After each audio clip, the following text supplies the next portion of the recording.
ಮೊದಲ ಭಾಗದಲ್ಲಿರ್ತಕ್ಕಂಥ ಭೂಗೋಳ ವಿಜ್ಞಾನದ ಮೊದಲ ಪಾಠ ನಮ್ಮ ರಾಜ್ಯ ಕರ್ನಾಟಕ ಅಂತಕ್ಕಂಥ ಅಭ್ಯಾಸದಲ್ಲಿರ್ತಕ್ಕಂಥ ಪ್ರಶ್ನೋತ್ತರಗಳ ಕುರಿತು ನೋಡೋಣ. ಸೊ ಯಾವೆಲ್ಲ ಪಾಠದಲ್ಲಿರ್ತಕ್ಕಂಥ ಹಿಂದ್ಗಡೆ ಇರ್ತಕ್ಕಂಥ ಅಭ್ಯಾಸದಲ್ಲಿ ಪ್ರಶ್ನೆಗಳಿದ್ದಾವೆ ಅವುಗಳ ಉತ್ತರಗಳನ್ನು ತಿಳಿದುಕೊಳ್ಳಲಿಕ್ಕೆ ಪ್ರಯತ್ನವನ್ನು ಮಾಡೋಣ. ಇದಕ್ಕಿಂತ ಮೊದಲಿಗೆ ತಾವುಗಳು ಪಾಠದ ವಿಡಿಯೋವನ್ನು ನೋಡದೇ ಇದ್ರೆ ಈ ವಿಡಿಯೋದ ಡಿಸ್ಕ್ರಿಪ್ಷನ್ ಬಾಕ್ಸ್ನಲ್ಲಿ ಲಿಂಕ್ ಇದ್ದಾವೆ, ಪ್ಲೇಲಿಸ್ಟ್ ಲಿಂಕನ್ನು ಒತ್ತಿ ನೋಡ್ಬೋದು.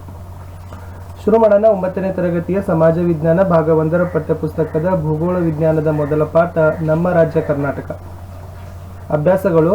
ಮುಖ್ಯ ಪ್ರಶ್ನೆ ಒಂದಿತ್ತು, ಬಿಟ್ಟಿರ್ತಕ್ಕಂಥ ಸ್ಥಳಗಳನ್ನು ಸೂಕ್ತವಾದ ಪದಗಳಿಂದ ಭರ್ತಿ ಮಾಡಲಿಕ್ಕೆ ಇಲ್ಲಿ ಪ್ರಶ್ನೆಗಳನ್ನು ಕೊಟ್ಟಿದ್ದಾರೆ.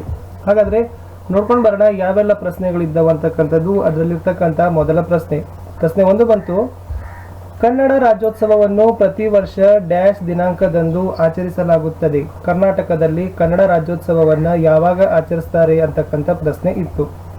ಸರಿಯಾದ ಉತ್ತರ ಇದೆ ನವೆಂಬರ್ 1. ಸೊ ಪ್ರತಿ ವರ್ಷ ನವೆಂಬರ್ 1ಕ್ಕೆ ಏನು ಮಾಡ್ತಾರೆ ಅಂದರೆ ಕರ್ನಾಟಕದಲ್ಲಿ ಕನ್ನಡ ರಾಜ್ಯೋತ್ಸವವನ್ನು ಆಚರಣೆಯನ್ನು ಮಾಡ್ತಾರೆ. ಹೋಗೋಣ ಮುಂದಿನ ಪ್ರಶ್ನೆ ಸಂಖ್ಯೆ 2, ಕರ್ನಾಟಕ ಎಂದು ಮರುನಾಮಕರಣ ಮಾಡಿದ ವರ್ಷ ಯಾವುದು? ನೋಡಿ, ಸೊ ಮುಂಚೆ 1956ರಲ್ಲಿ ವಿಶಾಲ ಮೈಸೂರು ರಾಜ್ಯ ಅಂತಕ್ಕಂಥದ್ದು ಏನಿತ್ತಂತಂದರೆ ಕರ್ನಾಟಕಕ್ಕೆ ಇರ್ತಕ್ಕಂಥ ಹೆಸರಿತ್ತು. ಸೊ ಸದ್ಯಕ್ಕೆ ಕರ್ನಾಟಕ ಅಂತ ಮರುನಾಮಕರಣ ಮಾಡಿದ ವರ್ಷ ಬರುತ್ತೆ 1973 ನವೆಂಬರ್ 1. 1973 ನವೆಂಬರ್ 1ಕ್ಕೆ ಕರ್ನಾಟಕ ಅಂತ ಮರುನಾಮಕರಣ ಆಯಿತು. ಪ್ರಶ್ನೆ 3, ಕರ್ನಾಟಕದ ಪೂರ್ವ ಭಾಗದಲ್ಲಿ ಡ್ಯಾಶ್ ಮತ್ತು ಡ್ಯಾಶ್ ರಾಜ್ಯಗಳಿವೆ. ಹಾಗಾದರೆ ಕರ್ನಾಟಕದ ಪೂರ್ವ ದಿಕ್ಕಿನಲ್ಲಿರ್ತಕ್ಕಂಥ ರಾಜ್ಯಗಳನ್ನು ಕೇಳಿದ್ದಾರೆ. ಸೊ ಕರ್ನಾಟಕದ ಪೂರ್ವ ದಿಕ್ಕಿನಲ್ಲಿರ್ತಕ್ಕಂಥ ರಾಜ್ಯಗಳು ಆಂಧ್ರ ಪ್ರದೇಶ ಮತ್ತು ತೆಲಂಗಾಣ. ಸೊ ಕರ್ನಾಟಕದ ಪೂರ್ವಕ್ಕೆ ಆಂಧ್ರ ಪ್ರದೇಶ ಮತ್ತು ತೆಲಂಗಾಣ ರಾಜ್ಯಗಳು ಇವೆ. ಪ್ರಶ್ನೆ 4, ಕರ್ನಾಟಕದ ಡ್ಯಾಶ್ ಜಿಲ್ಲೆಯು ವಿಸ್ತೀರ್ಣದಲ್ಲಿ ದೊಡ್ಡದಾಗಿದೆ. ಹಾಗಾದರೆ ವಿಸ್ತೀರ್ಣದಲ್ಲಿ ಅತಿ ದೊಡ್ಡದಾಗಿರ್ತಕ್ಕಂಥ ಜಿಲ್ಲೆ ಯಾವುದಂದ್ರೆ ಬೆಳಗಾವಿ. ಸೊ ಮುಂಚೆ ಗುಲ್ಬರ್ಗ ಇತ್ತು, ಯಾದಗಿರಿ ಜಿಲ್ಲೆ ಆಯ್ತರಿಂದ ಆ ಸ್ಥಾನ ಹೋಯಿತು. ಸೊ ಆ ಸ್ಥಾನ ಈಗ ದಿಕ್ಕಿರ್ತಕ್ಕಂಥದ್ದು ಬೆಳಗಾವಿ ಜಿಲ್ಲೆಗೆ ವಿಸ್ತೀರ್ಣದಲ್ಲಿ ಮೊದಲ ಸ್ಥಾನ. ಕಡೆಯ ಪ್ರಶ್ನೆ ಸಂಖ್ಯೆ 5, ಕರ್ನಾಟಕವು ಭಾರತದ ಡ್ಯಾಶ್ ಭಾಗದಲ್ಲಿದೆ. ಅಂದರೆ ಭಾರತದ ಯಾವ ದಿಕ್ಕಿನಲ್ಲಿ ಕರ್ನಾಟಕ ಸ್ಥಾನವನ್ನು ಪಡೆದುಕೊಂಡಿದೆ ಅಂತಕ್ಕಂಥ ಪ್ರಶ್ನೆ ಇತ್ತು. ಸೊ ಸರಿಯಾದ ಉತ್ತರ ಬರುತ್ತೆ ದಕ್ಷಿಣ ಭಾಗ. ಕರ್ನಾಟಕ ಭಾರತದ ದಕ್ಷಿಣ ಭಾಗದಲ್ಲಿದೆ ಅಂತಕ್ಕಂಥದ್ದು. ಮುಂದೆ ಹೋಗೋಣ. ಪ್ರಶ್ನೆ 2, ಗುಂಪುಗಳಲ್ಲಿ ಚರ್ಚೆ ಮಾಡಿ ಕೆಳಕಂಡ ಪ್ರಶ್ನೆಗಳಿಗೆ ಉತ್ತರಿಸಲಿಕ್ಕೆ ಹೇಳಿದ್ದಾರೆ. ಸೊ ಇಲ್ಲಿ ಟೋಟಲಿ 4 ಕ್ವಶನ್ಸ್ಗಳಿದ್ದಾವೆ. ಆ 4 ಕ್ವಶನ್ ಆನ್ಸರ್ಸ್ಗಳಲ್ಲಿ 1ನೇ ಕ್ವಶನ್ಸ್ ಇತ್ತು, ಕರ್ನಾಟಕದ ಅಕ್ಷಾಂಶ ಮತ್ತು ರೇಖಾಂಶಗಳ ವಿಸ್ತರಣೆಯನ್ನು ಕುರಿತು ಬರೆಯಿರಿ. ನೋಡಿ, ಭೌಗೋಳಿಕ ಸ್ಥಾನದಲ್ಲಿ ಕರ್ನಾಟಕದ ಅಕ್ಷಾಂಶ ಮತ್ತು ರೇಖಾಂಶಗಳ ಸ್ಥಾನವನ್ನು ಕೇಳಿದ್ದಾರೆ. ಸೊ ಅಕ್ಷಾಂಶ ಮತ್ತು ರೇಖಾಂಶದ ಸ್ಥಾನಗಳನ್ನು ನೋಡಿದಾಗ ಏನು ಬರುತ್ತಪ್ಪ ಅಂದರೆ ಉತ್ತರ, ಕರ್ನಾಟಕವು 11 ಡಿಗ್ರಿಯಿಂದ 31 ಡಿಗ್ರಿ ಮತ್ತು 18 ಡಿಗ್ರಿಯಿಂದ 45 ಡಿಗ್ರಿ ಉತ್ತರ ಅಕ್ಷಾಂಶಗಳು. ನೆನಪಿಟ್ಕೊಡ್ರಿ, 11 ಡಿಗ್ರಿಯಿಂದ 31 ಡಿಗ್ರಿ, 18 ಡಿಗ್ರಿಯಿಂದ 45 ಡಿಗ್ರಿ ಉತ್ತರ ಅಕ್ಷಾಂಶಗಳು.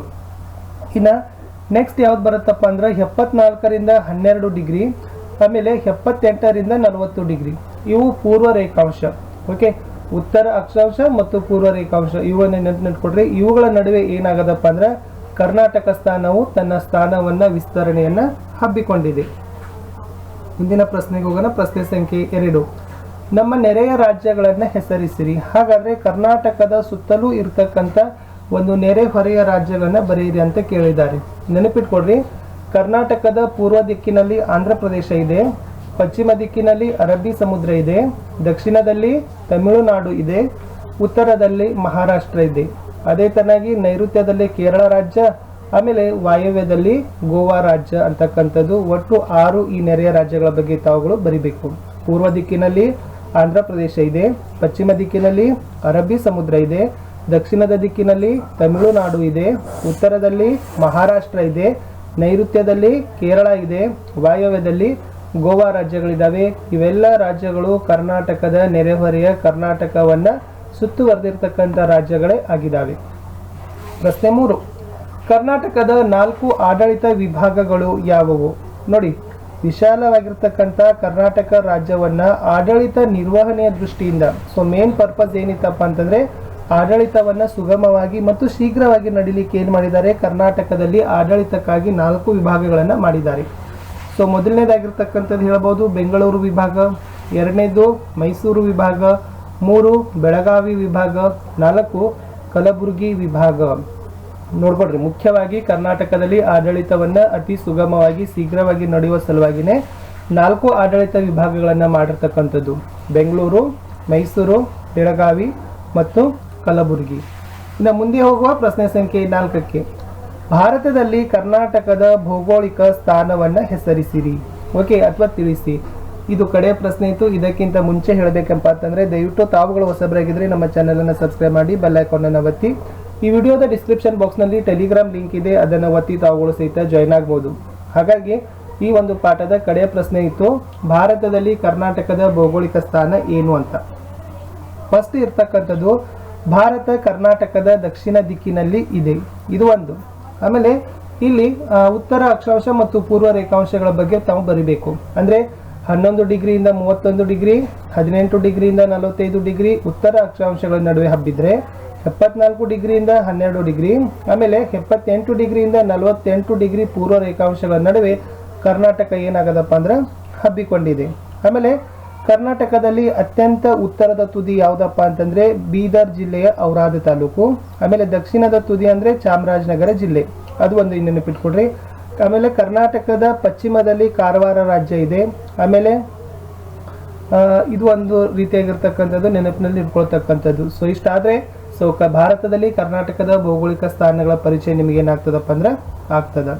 ಸೊ ಮುಖ್ಯವಾಗಿ ಈ ಪಾಠದಲ್ಲಿ ನೀವುಗಳು ಏನ್ ತಿಳ್ಕೊಬೇಕಪ್ಪ ಅಂತಂದ್ರೆ ನಮ್ಮ ನಾಡಿನ ಹಿರಿಮೆ, ಗರಿಮೆ ಮತ್ತು ಪರಂಪರೆಯ ಅರಿವು ನಿಮಗೆ ಆಗುತ್ತೆ. ಅಷ್ಟೇ ಅಲ್ಲದೆ ಕರ್ನಾಟಕ ಅಂತ ಹೆಸರಿನ ಹಿನ್ನೆಲೆ ಏನು, ಅದು ಕರ್ನಾಟಕ ಹೇಗೆ ಆಯಿತು ಅಂತಕ್ಕಂಥದ್ದು, ಕರ್ನಾಟಕದ ಭೌಗೋಳಿಕ ಸ್ಥಾನ, ವಿಸ್ತೀರ್ಣ, ಭೂಮೇರೆಗಳು, ಜಲಮೇರೆಗಳು, ಆಮೇಲೆ ಕರ್ನಾಟಕದ ನೆರೆಯ ರಾಜ್ಯಗಳು ಅಂತಕ್ಕಂಥದ್ದು ಮೋಸ್ಟ್ ಇಂಪಾರ್ಟೆಂಟ್ ಆಗಿರ್ತಕ್ಕಂಥ ಕಾನ್ಸೆಪ್ಟ್ಗಳನ್ನು ಇರ್ತಕ್ಕಂಥ ಈ ಪಾಠ. ಮುಖ್ಯವಾಗಿ ಇದರ ನೋಟ್ಸ್ನ ವಿಡಿಯೋವನ್ನು ಸಹಿತ ನಾನು ಹಾಕಿರ್ತೀನಿ. ಅದರಿಂದ ಕೂಡ ಪಾಠದ ಎಲ್ಲ ಸಂಪೂರ್ಣವಾಗಿರ್ತಕ್ಕಂಥ ನೋಟ್ಸನ್ನು ನಿಮಗೆ ಗೊತ್ತಾಗುತ್ತೆ. ಇದಿತ್ತು ನಾವು ಪಾಠದ ಅಭ್ಯಾಸದ ಪ್ರಶ್ನೋತ್ತರಗಳನ್ನು ಹಾಕ್ತಾ ಇದ್ದೀವಿ. ವಿಶೇಷವಾಗಿ ವಿದ್ಯಾರ್ಥಿಗಳಿಗಾಗಿರ್ಬೋದು ಹಾಗೂ ಶಿಕ್ಷಕರ ನೇಮಕಾತಿಗೆಯನ್ನು ಬರೀತಕ್ಕಂಥ ಎಲ್ಲ ವಿದ್ಯಾರ್ಥಿಗಳಿಗೆ ಅನುಕೂಲವಾಗುವ ದೃಷ್ಟಿಯಿಂದ ಈ ವಿಡಿಯೋ ಸರಣಿಗಳನ್ನು ನಾವೇನು ಮಾಡ್ತಾ ಇದ್ದೀವಿ, ಆರಂಭವನ್ನು ಮಾಡ್ತಾ ಇದ್ದೀವಿ. ಹೋಪ್ ಈ ವಿಡಿಯೋ ನಿಮಗೆ ತುಂಬ ಇಷ್ಟ ಆಗಿದೆ ಅಂತ ಅಂದ್ಕೊಂಡಿದ್ದೀನಿ. ವಿಡಿಯೋ ಇಷ್ಟ ಆದರೆ ದಯಮಾಡಿ ಒಂದು ಲೈಕ್ ಮಾಡಿ. ತಾವು ನೋಡಿದ ತಕ್ಷಣ ಸುಮಾರು ಒಂದು 4-5 ಜನರಿಗಾದರೂ ಈ ವಿಡಿಯೋಗಳನ್ನು ಶೇರ್ ಮಾಡಲು ಮರೆಯದಿರಿ. ಯಾಕೆಂದರೆ ನಿಮ್ಮ ಲೈಕ್ ಆಗಿರ್ಬೋದು, ನಿಮ್ಮ ಶೇರ್ ಆಗಿರ್ಬೋದು, ಅದುವೇ ನಮಗಿರ್ತಕ್ಕಂಥ ಒಂದು ಮೋಟಿವೇಶನ್. ಹೊಸಬರಾಗಿದ್ದರೆ ಚಾನಲ್ಗಳನ್ನು ಸಬ್ಸ್ಕ್ರೈಬ್ ಮಾಡಿ ಅಂತ ಹೇಳ್ತಾ ಇದ್ದೀವಿ.